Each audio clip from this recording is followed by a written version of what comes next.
if you won't gamble, you won't play. And here is the point of the necessity of the gamble. That corresponds a little bit to the necessity of having chance as well as skill in any game that really works. But the necessity of gambling is very much overlooked, I think, in our contemporary culture. Because this is a culture where we are trying as much as possible to take the risk out of things. And when the risk is taken out of human relationships, they become impossible. We have, I think, in the United States, a very naive faith in law and in law enforcement. We're always saying there ought to be a law against it, as if law could solve things. And we don't realize the extent to which law makes life increasingly more difficult.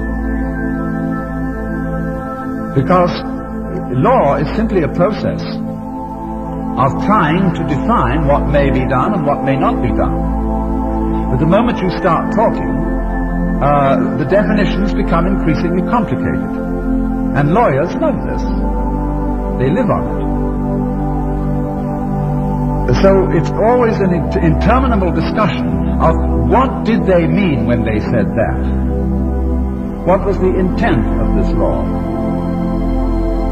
And as laws multiply, with the avowed object of protecting us from each other, they do not so much succeed in protecting us as they do in making it impossible for us to act. And so the ultimate police state is, of course, the safe state, the security state, where everybody is checked. And you see what this is? Mechanically speaking, it's a system of very elaborate self-consciousness. See, when you get self-conscious and you watch everything you do, because you are anxious about making a mistake, you'll find in that you're all tied up and you can't act. So in exactly the same way, a community of people which is always watching itself through its agents, so that in a Nazi state, there are not only the ordinary policemen on the beat, but there's a block captain for every area, and there's some kind of a sneak or a traitor who's going to inform the authorities everywhere, you see, hidden. So this community is watching itself all the time, because it's a community that doesn't trust itself. And a community which constantly watches itself is like a person who's always watching himself and holding a club over his head to go clunk the minute he might be in danger of doing something wrong. And so this person is like this. If I say now my right hand is my main active hand, but I don't know whether I can trust it. I don't know what it's going to do. So I've got to keep control on it with my left hand. See? So always the left hand is controlling the right hand. If I want to pick something up, the left hand will have to push the right hand down and squeeze the fingers together and then lift it up so it will come up. See, I've lost a hand by doing that. And so in exactly the same way, when any community of people is founded on mutual mistrust, it sort of loses half of itself. It becomes clutched up. It becomes paralyzed and unable to move. So the basis of any community, and thus the basis of any game, is the act of faith that I will gamble. I will bet my life on this scene. And you see, that also is fundamentally not only the attitude of faith, but it's the attitude of love. Love is self-giving.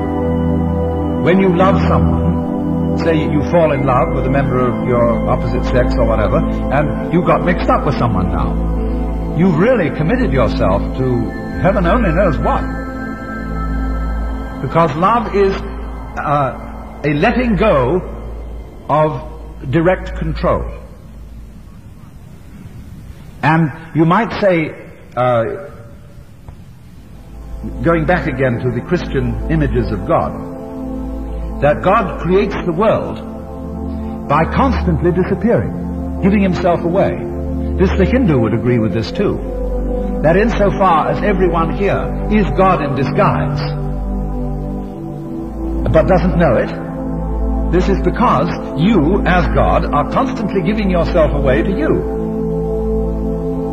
And feeling lost, how did I get mixed up in this world?